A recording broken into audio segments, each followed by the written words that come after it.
Bismillahir-Rahmanir-Rahim. In the name of God, Your Majesties, Excellencies, Your Excellency President of the General Assembly, Philemon Young, Your Excellency Secretary General, Antonio Guterres, ladies and gentlemen, it is a good omen that I am addressing you today while we celebrate a glorious national occasion for the Yemeni people, which is the 26th of September, when our Yemeni people made history 62 years ago by overthrowing the Imamite racist regime and proclaiming the Republic. This is an opportunity to reiterate our congratulations to the people of Yemen everywhere and to express our pride and appreciation of the courage of those young men and women and opinion leaders who challenge every year on this day, this glorious day, the Houthi oppression machine supported by the Iranian regime. Mr. President, ladies and gentlemen, the government of Yemen remains committed to just and comprehensive peace, in line with national, regional, and international terms of reference. It is, however, necessary to strengthen its position to face any other choices in light of the ongoing Houthi militias' escalation on the local and regional levels and their threat to international navigation. To prevent the expansion and prolongation of this escalation, there is an urgent need for a collective approach to support the government of Yemen and to reinforce its institutional capabilities to protect its territorial waters and to secure all of its national territory. Without addressing these needs and without implementing the relevant international resolutions prohibiting the flow of Iranian weapons and drying up the funding sources, these militias will not engage in any efforts to achieve just and comprehensive peace, and they will not refrain from blackmailing the regional and international communities. History teaches us that leniency with the enemies of peace leads to the most heinous wars, to the most complex and costly ones. Despite the truce approved by the government of Yemen in April 2022, these militias persisted in their military breaches and in their grave violations of human rights and of national and international laws. In October 2022, Houthi militias bombarded the oil exportation ports in the governorates of Hadramaut and Shabwa, thus depriving the Yemeni people from the needed revenues to pay salaries and basic services, which exacerbated the humanitarian plight and led to an unprecedented devaluation of our national currency. Recently, the government suspended its decision to transfer the headquarters of banks from Sana'a, which is under the control of the militias, to the temporary capital Aden, heeding the call of the UN and international community to de-escalate, provided that the Houthis engage in serious talks to address the economic crisis and to revive the peace efforts in line with the roadmap mediated by our brethren in the Kingdom of Saudi Arabia and the Sultanate of Oman. Despite all the above, the militias hijacked 3 planes owned by Yemeni airlines. They attacked the Safir oil facility in the governorate of Ma'rib with drones.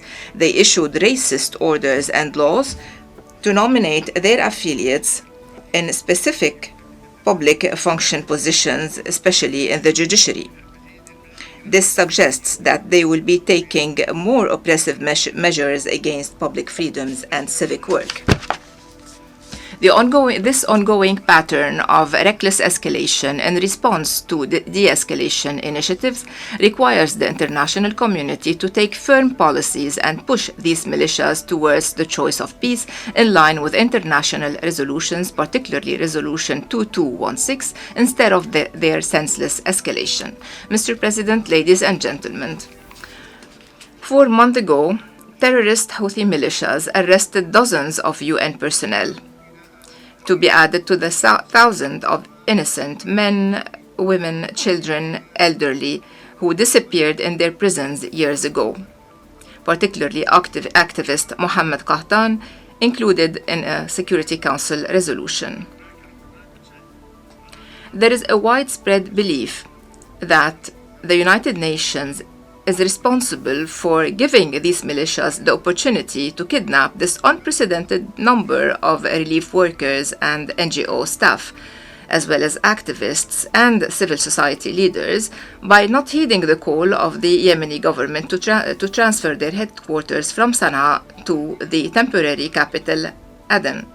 By not taking seriously these militias and by keeping their headquarters in Sana'a, the United Nations unintentionally enabled these terrorists to take their personnel and assets as hostages and to use them as a bargaining chip to blackmail the international community and to achieve negotiation concessions that cannot be accepted under any circumstances.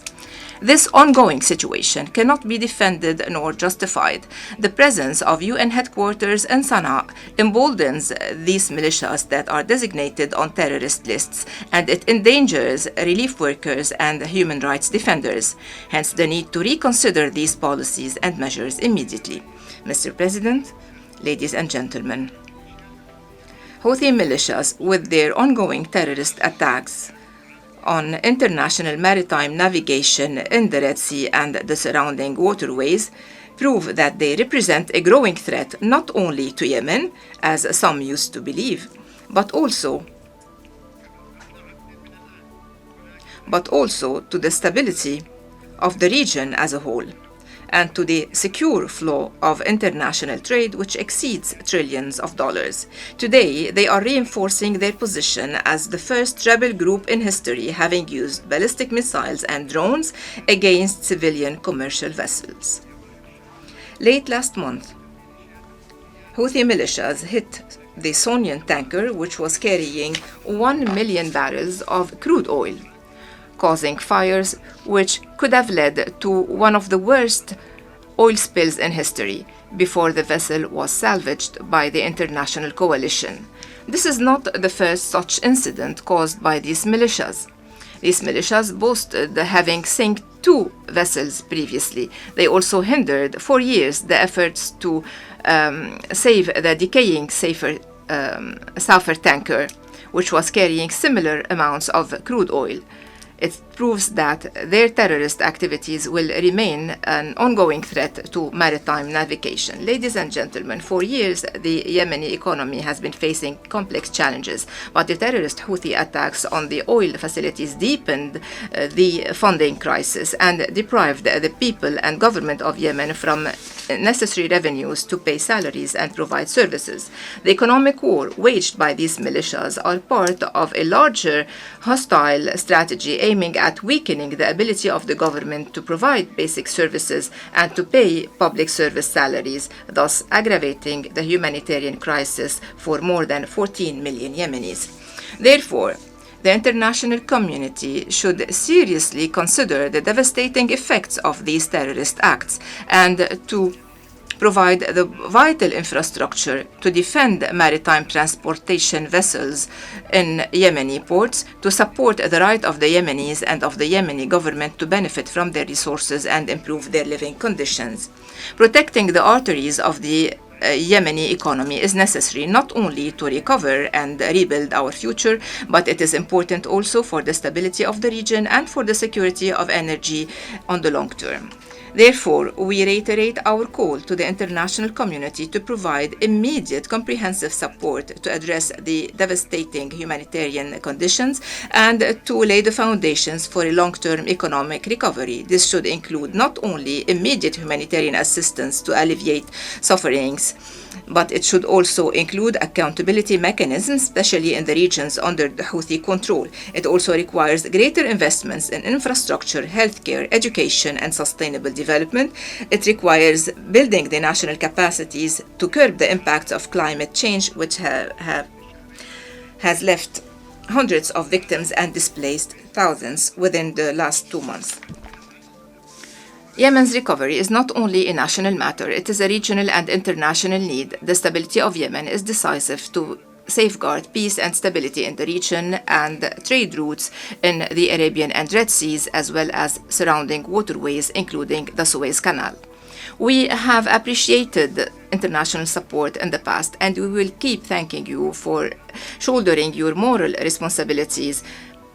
We also thank the coalition to restore legitimacy led by the KSA and the UAE to meet the aspirations of the Yemeni people to stability, peace and prosperity, and provide the resources we need to rebuild our institutions and our social fabric. Mr. President, ladies and gentlemen, the Arab region is facing today a challenging test in building the state and in joining the civilizational progress. However, every time the countries of the region achieve a true transformation towards development, peace and prosperity, and towards empowering their people to exercise their political, economic and social rights, they are met with evil forces which intervene with their destructive agendas, emboldened by the international leniency towards these rogue groups and their supporters. The outcome of this battle between the forces of peace and the axis of evil will determine who will survive, develop on this part of the world. It will determine whether the region will be dragged into more chaos, civil wars, hegemony, weapons, oppression, and underdevelopment. The road to peace goes through the forces of moderation in the region, led by the Kingdom of Saudi Arabia, which has been defending the international resolutions and which extended a helping hand by hosting millions of those fleeing wars and armed conflicts. Therefore, we are grateful for these countries, and the world should depend on them to lay the foundations of peace and stability and to maximize our benefits from their economic and social development. Ladies and gentlemen, we should end the false rhetorics concerning the issue of Yemen, especially those minimizing the role of Iran and of their weapons and proxies in destabilizing Yemen, the region, and the world. Ladies and gentlemen, the brutal Israeli war on the Palestinian people should cease immediately. This is the first step to achieve peace and to eliminate Iran's proxies, which are escalating the situation in the region. Iran has been manipulating the just Palestinian cause, and this did not come from a vacuum. It stems from a history of blackmailing and of propaganda, only leading to undermining the peace process and reversing the gains of the Palestinian people and their right to establish a fully sovereign independent state. The same holds true for Yemen, and as is the case for Yemen, ending the plight of the Palestinian people should be based on implementing the international resolutions, especially the Arab Peace Initiative. And as is the case for both Yemen and Palestine, the only way to deter the wanton Israeli aggression on Lebanon will be through a firm stance from the international community and through the unity of all the Lebanese and their independent decision and the non-interference in their internal affairs, so that the Lebanese state can recover the choice of peace and war. Mr. President, ladies and gentlemen, it is important to recall that the Universal Declaration of Human Rights quotes, I quote, "the inherent dignity and the equal and inalienable rights of all the members of the human family is the foundation of freedom, justice, and peace in the world." End of quotation. Today, these values are undermined, and as are the ethics and national and international norms, with the grave violations perpetrated by leaders of Al-Qaeda and Daesh and by the Houthi militias, promising the world more devastation. Thank you, and may the peace of God be upon you.